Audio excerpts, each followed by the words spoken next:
అందరికీ నమస్కారం.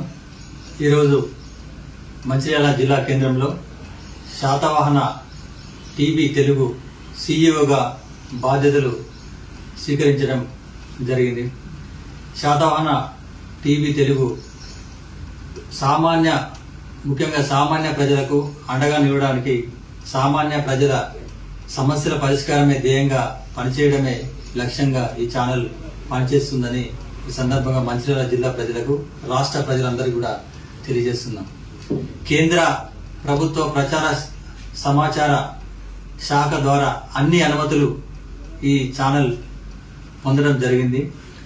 సామాన్య ప్రజలకు అండగా ఉంటూ ప్రధాన ప్రతిపక్ష పాత్రను పోషిస్తూ ప్రజా సమస్యలను పరిష్కారం ధ్యేయంగా, బడుగు బలహీన వర్గాల సమస్యల పరిష్కారం ధ్యేయంగా విలువైన వార్తలతో, నాణ్యమైన వార్తలతో ప్రజలందరికీ కూడా సమస్యల పరిష్కారం కోసం పనిచేస్తామని సందర్భంగా తెలియజేస్తున్నాం.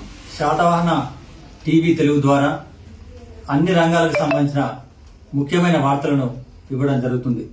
సామాన్య ప్రజలకు సమస్యల పరిష్కారం కోసం నిరంతరం పనిచేస్తూనే ఉంటుంది. గతంలో నేను ఆంధ్రజ్యోతితో పాటు పలు ప్రధాన దినపత్రికలో గత 12 ఏళ్లుగా పనిచేశాను. మీ అందరికీ కూడా తెలిసిందే. అనేక సమస్యలపై పోరాటం కూడా కలం ద్వారా పోరాటం చేయడం జరిగింది. గతంలో అనేక సందర్భాల్లో అన్యాయాన్ని పరిష్కరించినందుకు నాపై గతంలో ఎంతో మంది ఎన్నో రకాలుగా వేధించినప్పటికీ నేను వాటిని లెక్క చేయకుండా ప్రజా సమస్యలే ధ్యేయంగా పనిచేయడం జరిగింది.